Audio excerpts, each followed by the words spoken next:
মুখ্যমন্ত্রী নিজের দফতরের মন্ত্রীকে জানেন না কোন দফতরে, এরকম একটা পরিস্থিতি থেকে এত বড় জয় কেন? কারণ 5 বছর মানুষের খবর না রেখে হঠাৎ নির্বাচন ঘোষণার আগের দিন মহিলাদের অ্যাকাউন্টে 10,000 টাকা করে দেওয়া। কিন্তু তারপরেও আমরা টেনে টুনে যে রাজ্যগুলো জিতে যাই তার একটা কারণ হচ্ছে রাজ্যেও কিছু লোক মোদিকে দেখেই ভোটটা দেয়। এইসব পাঁঠা ছাগলদের নিয়ে দেশটা চলছে, আপনি বুঝুন।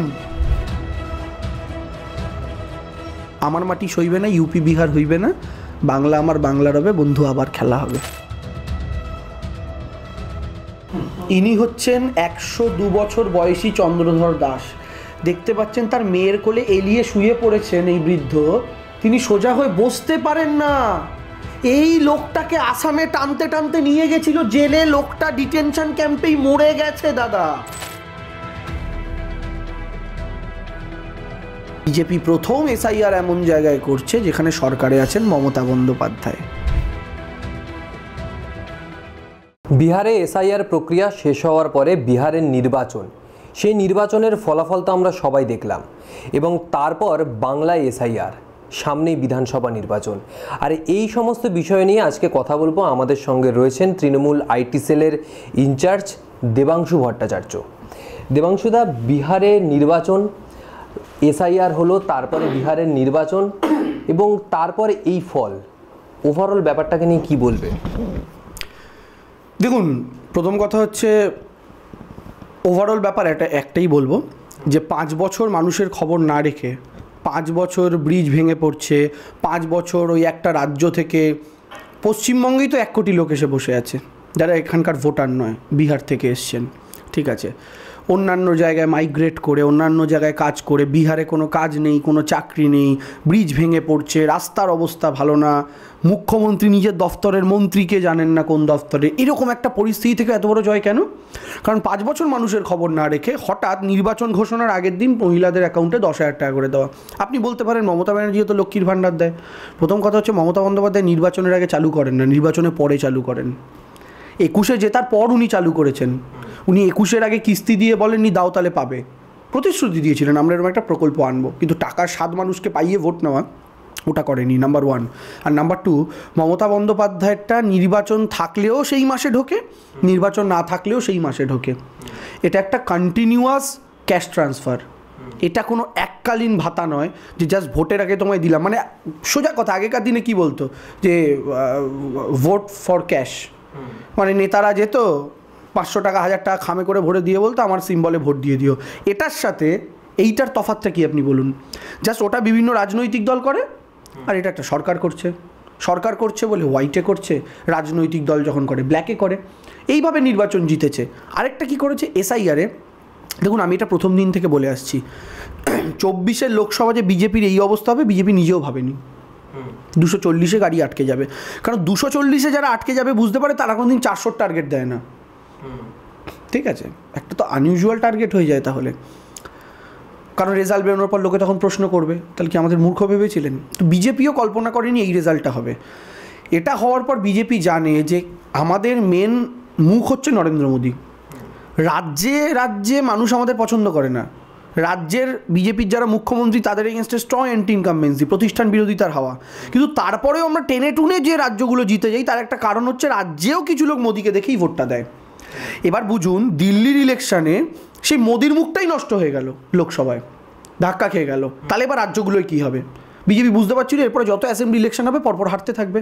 তো বিজেপি কী করলো, বিজেপি নেশন ওয়াইড একটা সার্ভে করলো, সমীক্ষা, যেমন বিভিন্ন এজেন্সি সমীক্ষা করে, তো বিজেপিও কোনো একটা এজেন্সিকে ভাড়া করে বিরাট স্যাম্পল সাইজের একটা সমীক্ষা করলো। ওই সমীক্ষায় বিজেপি কী দেখলো, নাম্বার 1, কোন রাজ্যে কোন জাত কোন ধর্ম কোন ভাষাভাষীর লোক আমাদের সবচেয়ে কম ভোট দেয়, আর কোন জাত কোন ধর্ম কোন ভাষাভাষীর লোক আমাদের সবচেয়ে বেশি ভোট দেয়। এই ডেটাটা বিজেপি অ্যাকোয়ার করার পর বিজেপি ইলেকশন কমিশনকে বরাত দিল, আপনি এরকম একটা জিনিস করুন। হয়ে গেছে 2002, বহুদিন হয়ে গেছে, তারপর করুন, করতেই পারেন আপনি লিগালি। শুরু হলো।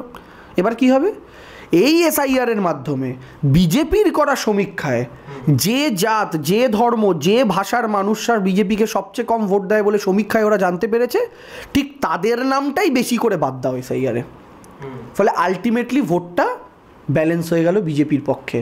কারণ যে আপনাকে ভোট দেয় না সেই যদি ভোটার তালিকা থেকে না থাকে, টোটাল নাম্বার অফ ভোটস কমে গেল, ফলে আপনার পার্সেন্টেজ অটোমেটিক্যালি ইনক্রিজ করবে। তো এটা বিহারে ওরা সাকসেসফুলি করতে পেরেছে। একটা বড় অংশের যাদব ভোটার বাদ পড়েছে। যদি এটা না হয়ে থাকে তাহলে নির্বাচন কমিশন এখনও কেন তালিকা দিতে পারেনি যে কোন জাতের কোন ধর্মের কত লোক বাদ গেছে? সিম্পল তালিকাটাই প্রকাশ করে দিক, বিরোধীরা খুঁজে বার করে নেবে। শুধু সংখ্যা প্রকাশ করেছে 45 লক্ষ নামের বাদ গেছে। আর 45 লক্ষ কারা? আপনি বলছেন আপনি নাম দিতে পারবেন না, তা আপনি তো নামগুলো বাড়ি বাড়ি থেকে তুলেছেন। আপনি তো বাড়ি বাড়ি থেকে নাম তুলেছেন, তার মানে তো আপনার কাছে নাম, বয়স, ঠিকানা সব আছে। তা আপনি কেন নাম সহ প্রকাশ করবেন না? মাধ্যমিকে শুধু এই জিনিস বেরোয় যে এত লাখ লোক পাশ করেছে, নাম থাকে না তাতে।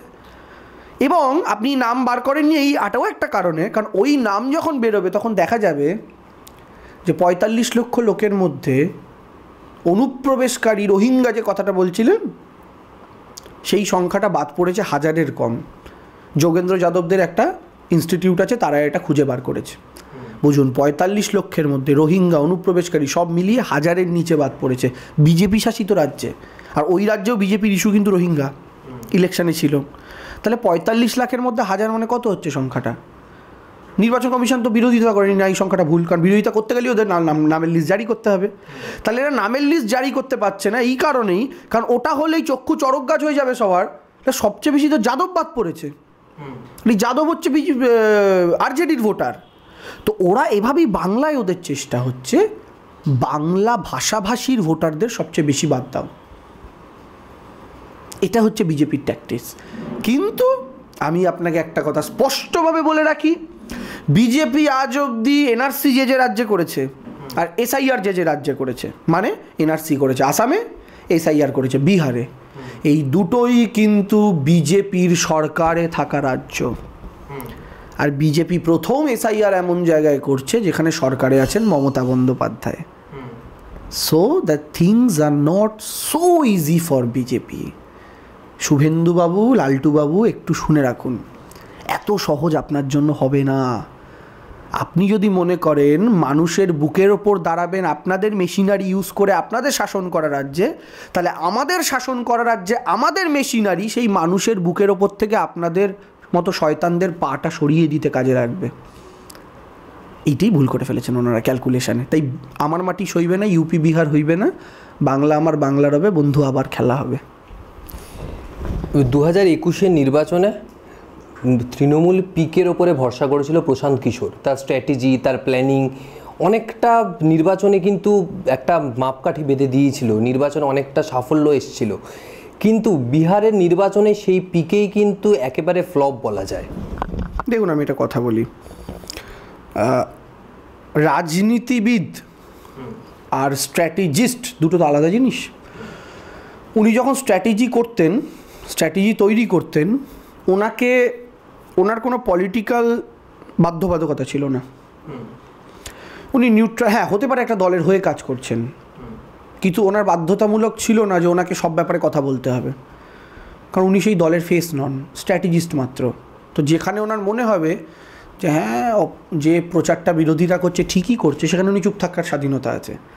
আর যেখানে ওনার মনে হবে ভুল হচ্ছে সেখানে উনি একটা সংখ্যা দিতে পারেন। ঠিক যেমন প্রশান্ত কিশোর বাংলা ইলেকশনের সময় পোস্ট করেছিলেন যে বিজেপি যদি 3 ডিজিট ক্রস করে আমি যে কাজ করছি সেটা ছেড়ে দেবো। ওটা উনি করেছিলেন, উনি তো সব কথা বলেননি, ওই একটাই কথা বলেছিলেন, একটাই টুইট করেছিলেন। কেন? তার কারণটা হচ্ছে তিনি মনে করেছিলেন এই কনফিডেন্সটা তার আছে। এবার তিনি যখন পলিটিশিয়ান হয়ে গেছেন, পলিটিক্যাল পার্টি গঠন করে ফেলেছেন, তখন তো তিনি মুখ দলের, সব প্রশ্নেরই তাকে উত্তর দিতে হবে। তাই জন্য তিনি বলে ফেললেন হয় ফার্স্ট পার ইয়া আর্শ পার, ইলেকশানে গিয়ে পড়লেন ফার্স্ট পার। জেডিইউ 25টা সিট পাবে না বললেন, আলটিমেটলি পেয়ে গেল। আবার দেখুন, প্রশান্ত কিশোরকেও দোষ কী করে দেবো? প্রশান্ত কিশোর যে হিসাবের ভিত্তিতে, তার যে অঙ্কের ভিত্তিতে, যে সার্ভের ভিত্তিতে 25টা সিটের কথা বলছিলেন, সেটা তো আজ থেকে 2 মাস 3 মাস আগের গল্প। কিন্তু ভোটের আগের দিন যে মানুষের অ্যাকাউন্টে 10,000 টাকা করে ঢুকে যাবে, তাতে তো চেঞ্জ হবে ইকুয়েশন। বিহারের মতো একটা গরিব রাজ্যে, ভারতবর্ষের সবচেয়ে গরিব রাজ্যগুলোর মধ্যে অন্যতম হচ্ছে বিহার, তো ন্যাচারালি সেটা হয়েছে, এবং সেটা হওয়ায় তারও সব হিসাব নিকাশ গণ্ডগোল হয়ে গেছে। কিন্তু আমার যেটা মনে হয় যে প্রশান্ত কিশোর 3 বছর যথেষ্ট পরিশ্রম করেছেন, সব করেছেন, কিন্তু তার প্রেডিকশানের ওপর একজন রাজনৈতিক কর্মী হিসাবে আমার ভীষণ ভরসা ছিল, সেটা কিন্তু আমার উঠে গেছে এবং আমি এর জন্য খুব দুঃখিত। কারণ আমি যেহেতু নিজে ইলেকশন অ্যানালিসিস করতে ভালোবাসি, এই সেফোলজি নিয়ে ঘাটাঘাটি করতে ভালো, যদিও আমি সেফোলজির অফিসিয়াল স্টুডেন্ট নই, আমি ভালোবাসি সমীক্ষা, সার্ভে, ডেটা নিয়ে করা, ইলেকশন কেন্দ্রিক আমার খুব নেশার একটা বিষয়। তো এই জন্য যারা যারা ইলেকশন প্রেডিকশান করে, যে সমীক্ষক সংস্থাগুলো, ইন্ডিভিজুয়াল ব্যক্তিত্বরা না, আমার তাদের ওপর খুব নজর থাকে, কেন বলছেন, কী হিসাবে বলছেন। তো প্রশান্ত কিশোর আমার ওরকমই একজন ভরসার ব্যক্তি ছিলেন। কিন্তু এতে প্রথম ধাক্কাটা লাগলো যখন উনি লোকসভা নির্বাচনের সময় বললেন বাংলায় এবার বিজেপি তৃণমূলের চেয়ে বেশি সিট পাবে, তৃণমূলের চেয়ে বেশি পার্সেন্টেজ পাবে। তারপর রেজাল্টে দেখা গেল বিজেপি আগের বারের চেয়েও কমে গেছে। তখন আমার প্রথম ধাক্কাটা লাগলো, কারণ ওটা তো উনি কোনো রাজনৈতিক দলের তরফ থেকে বলেননি, স্ট্র্যাটেজিস্ট হিসাবেই বলেছিলেন, যদিও তিনি স্ট্র্যাটেজিস্ট নন।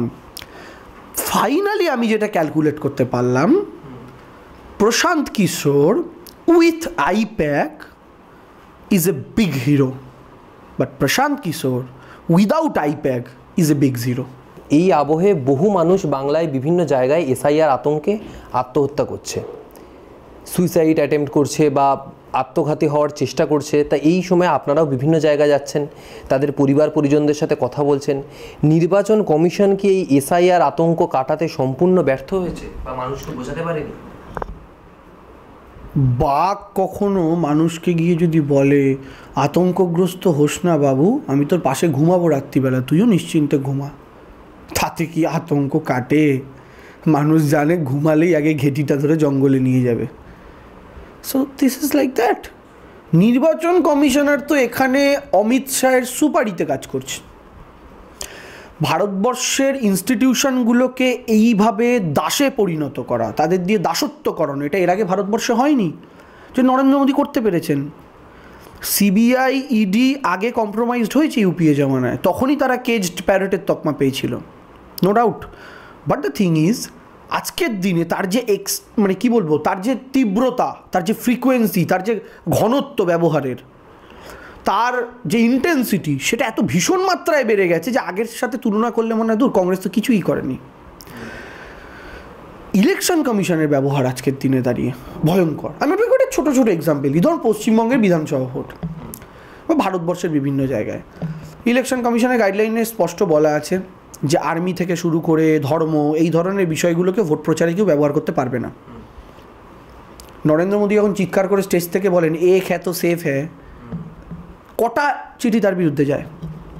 কিন্তু মমতা বন্দ্যোপাধ্যায় যখন কোনো কথা বলেন, তখন বাংলার বিধানসভা নির্বাচনের আগে তাকে 48 ঘন্টার জন্য ব্যান করে ইলেকশন কমিশন। 2021-এর কথা বলছি, শেষ প্রচারের সময় 48 ঘন্টা থেকে ব্যান করা হয়েছিল। তাতেও কি রুখতে পেরেছিল? 213টা আসন নিয়ে এসেছিল এই মহিলা, পা ভাঙা, নেতা কেড়ে নিল, জেলা জেলা থেকে আলু পটলের সবজির মতো নেতা কিনলো, কোটি কোটি টাকা ঢাললো, গোটা দেশের সমস্ত রাজ্যের মুখ্যমন্ত্রীদের এনে ফেলে রাখলো, সমস্ত রাজ্যের স্বরাষ্ট্রমন্ত্রীদের, দেশের স্বরাষ্ট্রমন্ত্রী, দেশের প্রধানমন্ত্রী, গদ্দার, তার উপরে আইএসএফের মতো দলকে তৈরি করে দিয়ে সংখ্যালঘু ভোট কাটো, এই সমস্ত করেও শেষের 48 ঘন্টা ব্যান। তারপরেও একটা ভাঙা পা নিয়ে একটা মহিলা 215টা সিট জিতে দেখালো। ইসকো कहते हैं दम, এটাকে বলে ক্ষমতা। And that's why I am proud of my chief minister, proud of my leader. এবার আমি আপনাকে একটা কথা বলি, এই যে এই পরিস্থিতি, ইলেকশন কমিশনকে আজকে কাজে লাগানো হচ্ছে। আমরা তো দেখুন গ্রাউন্ডে যাচ্ছি, মৃত মানুষের পরিবারগুলোর সাথে দেখা করার জন্য, তাদের আশ্বাস দেওয়ার জন্য অভিষেক বন্দ্যোপাধ্যায় পার্সোনালি আমাদেরকে একটা টিম তৈরি করে দিয়েছেন, কে কোথায় যাবেন তিনি ঠিক করে দিচ্ছেন। এই যে দলের নির্দেশে আমরা যাচ্ছি, মানুষের সঙ্গে কথা বলছি, বিশ্বাস করুন ভয়ঙ্কর। আশেপাশের মানুষগুলো চোখ ছলছল করতে করতে এসে জড়িয়ে ধরে বলছে, পাশের বাড়ির লোকটা মারা গেছে, বলছে দাদা ও তো টেনশানে মরে গেল, আমার বাড়ির লোকটাও তো টেনশানে আছে, আমরা এই দেশে থাকতে পারবো তো? আমার এখানে নামের বানানো ভুল আছে, আমার এই কাগজটা নেই, আমার ওই কাগজটা নেই, এরমভাবে চিৎকার করে বলছে সবাইকে তাড়িয়ে দেবো তাড়িয়ে দেবো। এই আতঙ্কগুলো কে তৈরি করেছে? আমরা করেছি। পুরা দেশ মে এনআরসি হোক, এই কথাটা কে বলেছিল? অমিত শাহ পার্লামেন্টে দাঁড়িয়ে 2019-এ। বাংলা থেকে 1.5 কোটি লোকের নাম বাদ যাবে, কে বলেছে? শুভেন্দু। এই সংখ্যাগুলো তারা পেয়েছে কোথা থেকে? বাংলায় 10 কোটির মধ্যে 1.5 কোটিই বাদ যাবে, এই নাম্বারটা শুভেন্দু কোথা থেকে পেয়েছে? Who gave him that number? কে? কোনো তো সোর্স হবে। শুভেন্দু তো 10 কোটি লোকের সাথে কথা বলেননি রোজ গিয়ে গিয়ে, কারণ প্রতি ঘন্টায় একটা লোকের সাথে কথা বলতে গেলে 10 কোটি ঘন্টা লাগে, যতটা জীবন শুভেন্দুর নয়, ওর বাবা দাদুর মেলালেও হবে না। তো 10 কোটি লোকের সাথে তো কথা বলেনি, তা কে কথা বলেছে? Who is the source? কার থেকে জানতে পেরেছিল? কথাগুলো তো বলে গেছে ওরা, কিন্তু গ্রাউন্ডে মানুষের মধ্যে কি ইম্প্যাক্ট হয়েছে? একটা ফর্ম ধরিয়ে দিয়েছেন, ফর্ম ফিল আপ করো, লেখো, এরপর এই একটা পাতলা ফিনফিনে কাগজের উপর নির্ভর করছে তোমার ভবিষ্যতের নাগরিকত্ব। এসআইআরের নাম বাদ যাবে, তারপরেই এনআরসি আনবে, এনে বলে দেবে যাদের নাম বাদ গেছে তারা বাংলাদেশি ডাইরেক্ট। আর বাংলাদেশি হওয়া মানে কি? ডিটেনশন ক্যাম্পে ভরে রাখবে। আপনার নাম উঠে গেছে, আপনার বাবার নাম ওঠেনি, আপনি বুঝুন। আপনি বাড়িতে আর আপনার 70 বছরের বাবাটাকে হাতে হাতকড়া পরিয়ে টানতে টানতে নিয়ে যাচ্ছে জেলের মধ্যে। আপনার না কোনো কন্ট্যাক্ট আছে, না তার আপনার সাথে কোনো কন্ট্যাক্ট আছে। আসামে হয়েছে, বহু সন্তানের চোখের সামনে দিয়ে তার বাবাকে নিয়ে গেছে, তার বাবা 2-3 বছর পর মারা যাওয়ার পর তার কাছে খবর এসছে বাবার বডিটা নিয়ে যাও, তার আগে দেখা পর্যন্ত করতে পারেনি। আমি বলতে যাচ্ছি, আমার চোখে জল চলে আসছে। এই দৃশ্য চাই না বাংলায়। আসামে তো আমাদের কিছু বন্ধুবান্ধব আছে, তাদের সূত্রে যখন জেনেছি এই সমস্ত খবরগুলো না, তখন গা কাঁটা দেয়। এবং বিশ্বাস করুন, প্রত্যেকে হিন্দু। ওরা সেম জিনিস বাংলায় করতে চায় বাঙালির সাথে। আসামেও বাঙালির সাথে করেছে, কিন্তু বাঙালির সাথে যখন করার শুরুতে ভেবেছিল বাঙালিকে রাজি করাবো কী করে, তখন বলেছিল তুমি যদি হিন্দু হও তোমার চিন্তা নেই। এটা বলে কি করলো, অসমিয়া হিন্দু আর বাঙালি হিন্দুকে একজোট করে দিল। আর উল্টো দিকে সাইডলাইন হয়ে গেল অসমিয়া মুসলমান, বাঙালি মুসলমান, কারণ ধর্ম দিয়ে ভাগ করলো। এবার এনআরসির তালিকাটা বেরোনোর পর দেখা গেল ভাগটা আসলে ধর্ম দিয়ে হয়নি, ভাষা দিয়ে হয়েছে। অসমিয়া মুসলমানও বেঁচে গেছে, অসমিয়া হিন্দুও বেঁচে গেছে। ফ্যাসাদে পড়লো কে? বাঙালি মুসলমান আর বাঙালি হিন্দু। তখন বাঙালি হিন্দুটা অসমিয়া হিন্দুর দিকে তাকিয়ে ভাবছে, আমি তো তোর সঙ্গে একসাথে জোট বেঁধে বিজেপিকে ভোট দিলাম, আমিও হিন্দু বেঁচে যাব বলে।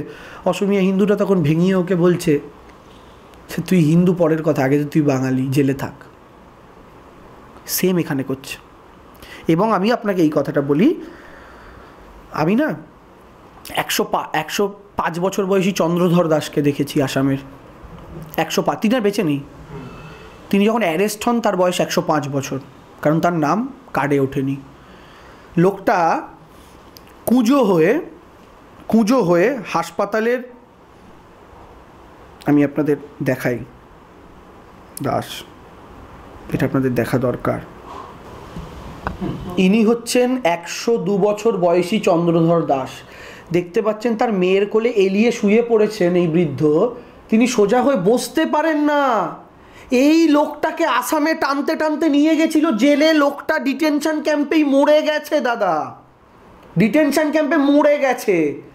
যে লোকটা সোজা হয়ে বসতে পারে না, গোটা জীবন এই মাটিতে সমর্পণ করেছে, সে নাকি বাংলাদেশি ছিল।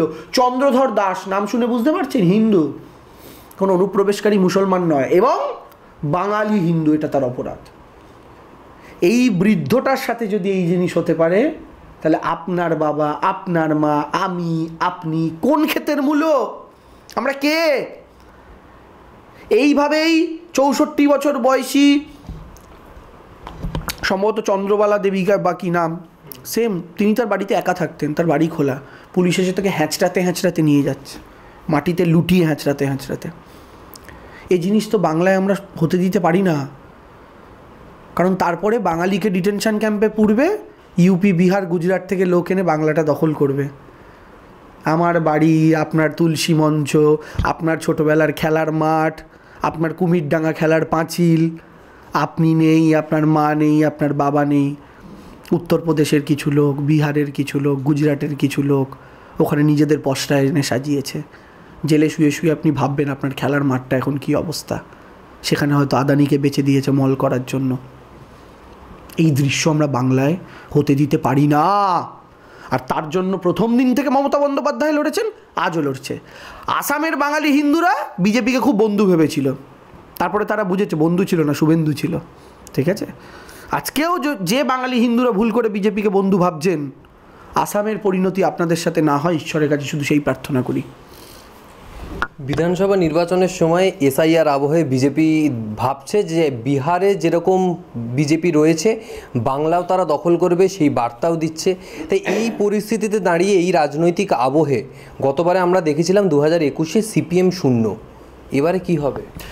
দেখুন আমি একটা কথা বলি, বিহারও ব দিয়ে শুরু, বাংলাও ব দিয়ে শুরু বলে বিজেপির বয়েরা একটু বেশি উচ্ছ্বসিত হয়ে গেছে, ঠিক আছে? ব মানে বোকারা আর কি। এখন বিষয়টা হচ্ছে বানানেই যখন যাচ্ছেন তখন ল্যাজের দিকটাও দেখুন। বিহার র দিয়ে শেষ হয় আর বাংলা ল দিয়ে শেষ হয়, লফল লবডঙ্কা, ঠিক আছে? বিহার আর বাংলা এক নয়। ওই অঙ্গ বঙ্গ কলিঙ্গের গল্প যারা করছেন তাদের আমি বলছি things are not so easy my brothers and sisters. তার কারণ নরেন্দ্র মোদী দিল্লি জেতার দিন, এই বিহার জেতার দিন দিল্লি থেকে দাঁড়িয়ে বলছে গঙ্গাজি বিহার সে বহতে হুয়ে হি তো বঙ্গাল মে যাতা হ্যায়, বলেছেন না? আর আমি বিজেপির বন্ধুদের বলছি ওহি গঙ্গাজি बंगाल से होते हुए फिर बे ऑफ बंगाल में जाके समाता है। তো বিজেপি যদি ভাবে এই গঙ্গায় করে বিহার থেকে এসে বাংলা দখল করবে, বাংলায় কিন্তু গঙ্গা এসে স্থির হয়ে যাননি, বঙ্গোপসাগরে গিয়ে পড়েছেন। অলরেডি 2021-এ বঙ্গোপসাগরে গিয়ে বিজেপি পড়েছে, 2024-এ বঙ্গোপসাগরে গিয়ে বিজেপি পড়েছে। এইবার কোথায় তারা পড়বে আমি জানি না। আমার মনে হয় বঙ্গোপসাগর, সাগর দেবতা, সমুদ্র দেব অ্যাকসেপ্ট বিজেপিকে করবে না। ধাপার মাঠ বিজেপির জন্য একটা জায়গা হতে পারে, এর বাইরে কিছু নয়। 1 নম্বর কথা।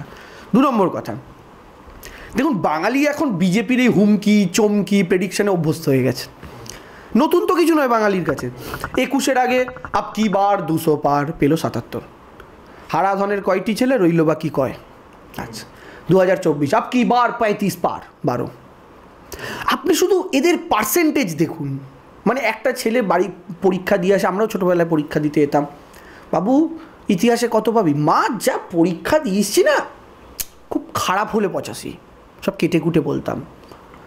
রেজাল্ট বেরিয়ে মা যখন দেখতো 62 পেয়েছি, ঠিক আছে, তাতেই মা ঠ্যাঙাতো।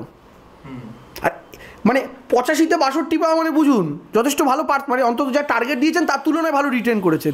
আর এদের 200 বলে 77। আপনি ভাবতে পারছেন 34 না 38% হয়? আমি একদিন অঙ্ক করছিলাম, মানে টায় টুয়ে পাস। আগে যে 34-এ পাস ছিল যখন তখনকার দিনে, তারপর তো 25-এ পাস হয়েছে, ছেড়ে দিন। আর তারপরে বললো 35 পাবো, 35 পাবো বলে পেলো হচ্ছে 12। এই সেম 34 বা 38% রেট। তাহলে বিজেপির একটা অঙ্কের চরিত্রগত ব্যাপার হয়ে গেছে। বিজেপি যত অ্যাকচুয়াল পাওয়ার যোগ্যতা রাখে, বিজেপি সেটা হচ্ছে 34%, আর বিজেপি হাঁক মারে 100%-এর, ঠিক আছে? এবারের গল্পটা হচ্ছে, এবার শুভেন্দু শুরুতেই বলে দিয়েছে আমাদের টার্গেট হচ্ছে 177, 177। আপনার বাড়িতে ভাই বোন আছে, আমার বাড়িতেও ভাই বোন আছে যারা সদ্য ঐকিক নিয়ম করা শিখছে। ওদেরকে গিয়ে বলুন ভাই একটা অঙ্ক করে দিস তো। কি 200-র কথা বলে যদি কেউ 77 পায়, তাহলে 177-এর কথা বলে কত পাবে? আপনি দেখুন নাম্বারটা বিলো 50, যেটা আমরা প্রথম দিন থেকে বলে আসছি, যেটা অভিষেক বন্দ্যোপাধ্যায় বলেছে বিজেপিকে 50-এর নিচে রাখবো। এটা অভিষেক বন্দ্যোপাধ্যায়ের কথা শুনে আপনাকে বিশ্বাস করতে হবে না। বিজেপির past track record, achievement, the percentage of achievement, the ratio of the seats they achieved, সবটা নিয়ে যদি আজকের দিনে তারা যেটা অ্যাচিভ করার কথা বলছে সেটা দিয়ে ক্যালকুলেট করলেই আপনি অভিষেক বন্দ্যোপাধ্যায়ের অঙ্কের সাথে অঙ্ক মিল পেয়ে যাবেন। বিজেপি বলে দিচ্ছে, বুঝিয়ে দিচ্ছে ওরা কত সিট পেতে পারে। নাম্বার 2 অ্যান্ড নাম্বার 3, বিহারে একটা মমতা বন্দ্যোপাধ্যায় নেই, এখানে একটা মমতা বন্দ্যোপাধ্যায় আছে। আমি আগেও বলেছিলাম 21-এ, আমি আবার বলছি, সাদা শাড়ির লড়াই হবে দামি স্যুটের সাথে, সাদা শাড়ির লড়াই হবে দামি স্যুটের সাথে, হাওয়াই চটির লড়াই হবে ভারী বুটের সাথে। আর হাওয়াই চটি আর বুটের লড়াই যতবার হয়েছে হাওয়াই চটি পরা মানুষগুলো জিতেছে। সাদা শাড়ি আর স্যুটের যতবার লড়াই হয়েছে সাদা শাড়ি জিতেছে। এখনও কিন্তু সাদা শাড়ির দাম আর সাদা শাড়ির ওজন, হাওয়াই চটির দাম আর হাওয়াই চটির ওজন দুটোই একই আছে। তাই বহিরাগত বর্গী বাবুরা, বর্গী কেন বলি আমরা, ছোটোবেলায় ঠাকুমা ঘুম পাড়ানোর সময় আপনাকে আমাকে সবাইকে বলতো ছেলে ঘুমালো পাড়া জুড়ালো বর্গী এলো দেশে, বুলবুলিতে ধান খেয়েছে খাজনা দেবো কিসে। ঠাকুমা তো বলে গেছে কোন সময়, বর্গী বর্গী বর্গী। বড় হয়ে বুঝলাম এই বর্গী মানে কৈলাস বিজয় বর্গী। তো বিষয়টা হচ্ছে এই যে ঠাম্মা বলতো, ঠাকুমারা বলতো এই বর্গী আক্রমণের কথা, এটা তো তাই, বাইরে থেকে আসছে, পশ্চিম থেকে আসছে, গুজরাট থেকে আসছে, ইউপি থেকে আসছে, বাংলার মাটির সাথে কানেকশান নেই। এদের ভোট এলে রবীন্দ্রনাথ সাজতে হয়। 21-এর বিধানসভায় শুধু বাংলা জিতবে বলে একটা দেশের প্রধানমন্ত্রী তার দাড়ি স্টাইল চেঞ্জ করে ফেললো, বিয়ার স্টাইল পাল্টে ফেললো, শুধু একটা রাজ্য জিতবে বলে। কেন? আর কেউ ওনাকে বলেছিল बंगाल में जाना पड़ेगा तो टेगोर होना पड़ेगा। तो उन्हीं वजह टेगोर कैसे होना है, पोएम तो नहीं लिख सकता, स्टोरी भी लिखना नहीं आता, नोबेल भी मैंने नहीं जीता, तो क्या किया जा सकता है, दाढ़ी बढ़ाओ। तो दाढ़ी तो उन्हीं বাড়ালেন, ভোট করতে চলে এলেন, কিন্তু ওনাকে কেউ এটা বলেনি जो बंगाल रविंद्रनाथ के साथ कनेक्शन तो फील कर सकता है, लेकिन मोदी जी आपने दाढ़ी जैसे बढ़ाया है, जैसे आपने बहुत बहुत रविंद्रनाथ होने की कोशिश की है, तो उस दाढ़ी से आप रविंद्रनाथ बहुत कम लग रहे हो, ज़्यादा आप आशाराम बापू लग रहे हो। এটা কেউ ওনাকে বলেনি। সাজতে এসেছিলেন রবীন্দ্রনাথ, হয়ে গেছেন আশারাম। আর বাঙালি এসব ভণ্ড গুরুদের সঙ্গে যা করে আপনার সাথে সেই কাজটাই করেছে, কোনো তফাৎ নেই। তখন বিষয়টা হচ্ছে নরেন্দ্র মোদী বাংলায় এলে আমার সোনার বাংলা, আমি তোমায় ভালোবাসি, প্রম্পটা টেলিপ্রম্পটারে দেখে বললেন। মোদী চলে গেলেন, তারপরে হেমন্ত বিশ্ব শর্মা আসামে বললেন এটা বাংলাদেশের জাতীয় সঙ্গীত, যারা গাইবে তাদের জেলে ঢুকিয়ে দাও। তো প্রধানমন্ত্রীকে জেলে ঢোকা, প্রধানমন্ত্রীকে জেলে ঢোকা, এইসব পাঁঠা ছাগলদের নিয়ে দেশটা চলছে। আপনি বুঝুন কোথায় বাস করছি আমরা। এরা দেশ চালাচ্ছে, রাজ্য চালাচ্ছে এক একটা। আমি আবার আপনাকে বলি, নরেন্দ্র মোদী আসেন, অমিত শাহ আসেন, বীরভূমে বোলপুরে শান্তিনিকেতনে দাঁড়িয়ে বলে ইয়ে রবীন্দ্রনাথ টেগোর জি কা পুণ্য জন্মভূমি হ্যাঁ। আরে পাগল, রবীন্দ্রনাথ জোড়াসাঁকোয় জন্মেছিল, শান্তিনিকেতনে নয়, ওটা ওনার কর্মভূমি। এবার মুশকিলটা হচ্ছে চ্যাট জিপিটির জামানা। এইবার তো ইলেকশনটা পুরো এআইতে চালাবে বিজেপি, আমি যা বুঝতে পারছি। রিসার্চ পেপার যদি এদের এই হয়, রবীন্দ্রনাথের মতো একজন বাংলার মনীষী স্টলওয়ার্ড প্রত্যেকটা বাঙালির ঘরে, irrespective of his or her educational qualification, financial class, quality of their house, their rooms, প্রতিটা বাঙালির ঘরে কোনো না কোনো একটা রবীন্দ্রনাথের বই আপনি পাবেন। সেটা সহজ পাঠ হতে পারে, সেটা গীতবিতান হতে পারে, কিন্তু পাবেনই। এটা রবীন্দ্রনাথের সাথে বাঙালির কানেকশান। সেই রকম জায়গায় এসে আপনার এইটুকু রিসার্চ নেই, তার মানে কি? আরে মুখস্থ বিদ্যা দিয়ে মন জেতা যায় না। ইউটিউব থেকে গিয়ে আই লাভ ইউ গানটা চালিয়ে দিলে 20 বার করে কোনো উল্টো দিকের প্রেমিক বা প্রেমিকা আপনার প্রেমে হাবুডুবু খাবে না। আপনি যে তাকে ভালোবাসেন সেটা হৃদয় দিয়ে বোঝাতে হবে, লিরিক্স দিয়ে নয়, মিউজিক দিয়ে নয়। এরা কোনোদিন বোঝাতে পারেনি এরা বাঙালিকে ভালোবাসে, মুখস্থ বিদ্যায় পারদর্শী হতে হয়েছে, তাই সেটাও ভুল করেছে। কেন বোঝাতে পারেনি? কি করে বোঝাবে? একদিকে বলছে এই বাঙালি তোমায় আমি ভালোবাসি, আমার সোনার বাংলা আমি তোমায় ভালোবাসি, তারপরে দিল্লি গিয়ে সেই সোনার বাংলার 100 দিনের শ্রমিকদের টাকাটা হজম করে নিচ্ছেন জল দিয়ে, প্যারাসিটামল ট্যাবলেটের মতো। বলছেন আমার সোনার বাংলা আমি তোমায় ভালোবাসি, তারপর সেই গরিব বাঙালির আবাসের টাকাটা হজম করে নিচ্ছেন।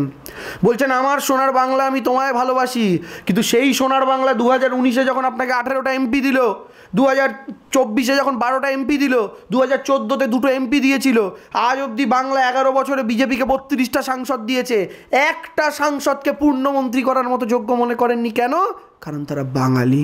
আপনি জানেন আপনার চেয়ে বুদ্ধিমত্তায়, ইন্টেলিজেন্সে এই জাতিটা অনেক এগিয়ে। তাই এই জাতির কাউকে যদি আপনি কেন্দ্রের মন্ত্রী বানান, এরা আপনাকে একদিন টপকে যেতে পারে, তাই আগেই দমিয়ে রাখো।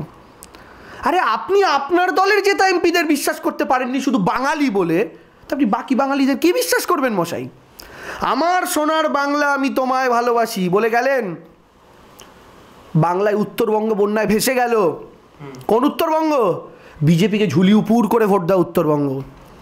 জলপাইগুড়িতে 7-3, কোচবিহারে 9-7, আলিপুরদুয়ারে 5-5, দার্জিলিংয়ে অল, একটা বাদ দিয়ে শুধু এই উত্তরবঙ্গ। সেটা যখন বন্যায় ভেসে গেল, আপনি একবার এলেন ওনার রাজ্যে, তার 2 দিন পরে যখন মহারাষ্ট্রে বন্যা হলো, আপনি ন্যাশনাল ডিজাস্টার ঘোষণা করে কয়েক হাজার কোটির প্যাকেজ দিলেন। আর উত্তরবঙ্গ যে আপনাকে ভোটের ঝুলি দিয়ে ভরিয়ে দিল, ঘুরেও একবার দেখে গেলেন না, প্যাকেজ তো দূরের কথা, ন্যাশনাল ডিজাস্টারও ঘোষণা করলেন না। তাহলে আপনি আমায় বলুন, এই আমার সোনার বাংলা আমি তোমায় ভালোবাসি, এই সুরে কি বাঙালি ভুলবে, এই গানে কি বাঙালি ভুলবে, বাঙালির কপালে কি খোদাই করে কিছু লেখা আছে? লেখা নেই। সিপিএম কি হবে এই নির্বাচনে, কি মনে হচ্ছে? সিপিএম আগামী 5 বছরও বিয়ে বাড়িতে গিয়ে রসগোল্লা খেতে পারবে না। কেন? মিষ্টিটার শেপ কি দেখলেই রেগে যাবে আবার, এটাই ভবিষ্যৎ। একদিকে তৃণমূলের তরফ থেকে আমি বাংলার ডিজিটাল যোদ্ধা, বাঙালিদেরকে সবাই যারা বাংলা প্রেমী, বাংলাকে ভালোবাসে তাদেরকে আহ্বান জানানো হয়েছে। তো এই সময় দাঁড়িয়ে 26-এ নির্বাচনে ডিজিটাল মাধ্যমের প্রচার কতটা চাপের আগামী সময়? দেখুন, চাপের একটাই, এখন ফেক নিউজ প্রচুর। চাপের একটাই, এআই যেমন আশীর্বাদ, এআই অভিশাপও। এআই দিয়ে এমন কিছু ভিডিও মার্কেটে ছেড়ে দেওয়া হচ্ছে যেগুলো আপনি দেখে ডিফারেন্সিয়েট করতে পারবেন ওটা এআই না অরিজিনাল। যেমন ধরুন আমি আপনাকে এক্সাম্পল দিই, আমি দর্শকদের উদ্দেশ্যেও বলছি, আপনারা যতগুলো রিসেন্ট টাইমে বাঘ সিংহের ভিডিও দেখছেন, আপনার রিলে আসছে যে বাঘের সাথে কুকুর খেলছে, বাঘের সাথে মানুষ শুয়ে রয়েছে, কারণ একটা মানুষকে ঘাড় ধরে নিয়ে চলে গেল, নৌকা করে যাচ্ছে, হঠাৎ করে বাঘ এসে একজনকে তুলে নিয়ে চলে গেল। 99% ফেক এআই দিয়ে তৈরি করা ভিডিও, আপনারা জানেনও না। যতগুলো বাঘ সিংহের দেখছেন, আমি একটা এক্সাম্পল দিলাম রিসেন্ট টাইমে, কারণ আপনার দর্শকদের 99% ওই ভিডিও কোনো না কোনো সময় দেখেছে, আমি শিওর। যতগুলো বাঘ সিংহের ভিডিও দেখছেন এতটাই হাইপার রিয়েলিস্টিক, আপনি অরিজিনাল ভেবে শেয়ার করছেন। কদিন আগে একটা ভিডিও ভাইরাল হয়েছিল যে একজন ফরেস্ট অফিসার নাকি বসে রয়েছেন, একটা বাঘ জঙ্গল দিয়ে এসে তাকে তুলে নিয়ে চলে গেল। লোকে ভাবলো আহারে লোকটা মরে গেল ইত্যাদি ইত্যাদি। যে ওটা ছেড়েছি খবরও করে দিল কিছু মিডিয়া যে এইরকম ফরেস্টে একজন অফিসার। মানে এখনকার দিনে বলতে খারাপ লাগছে, আপনাদের মতো কয়েকটা সংবাদ মাধ্যম বাদ দিয়ে আজকের দিনে ফ্যাক্ট চেকও করে না। আগে লোকে ফ্যাক্ট চেক করার জন্য নিউজ মিডিয়ার কাছে যেত, এখন মিডিয়ার খবরের ফ্যাক্ট চেক করার জন্য ভাবে কার কাছে যাব, এরকম একটা অবস্থা চলে এসেছে। যাই হোক, তো কিছু মিডিয়াও খবর করে দিল এরকম খবর।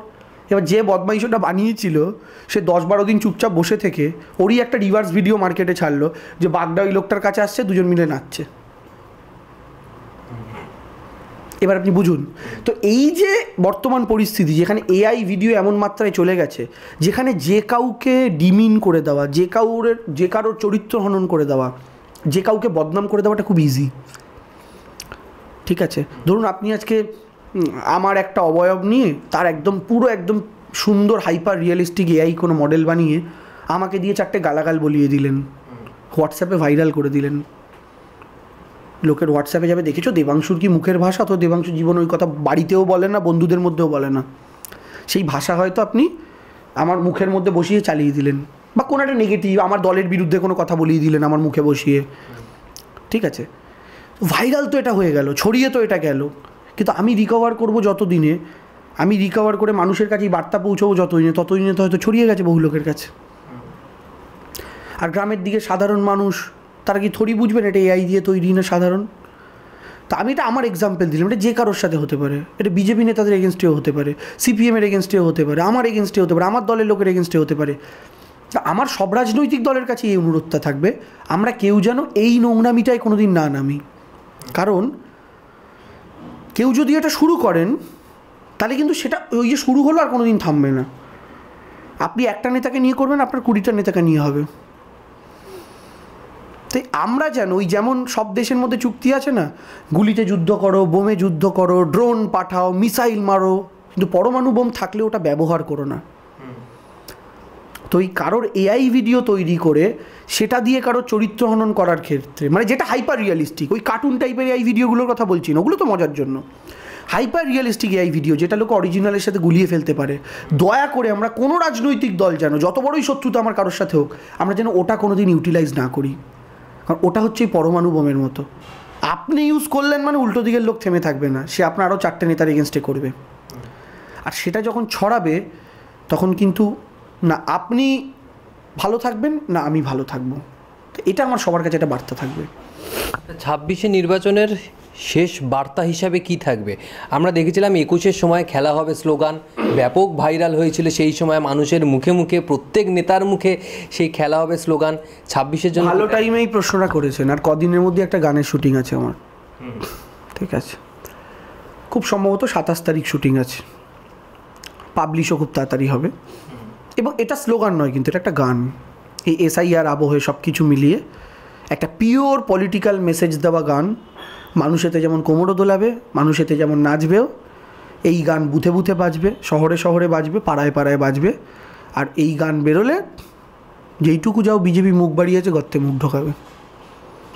কারণ এই গান যখন মানুষের মুখে মুখে ঘুরবে তখন বিজেপির জন্য একটু চাপ হবে, এইটুকু বলতে পারি।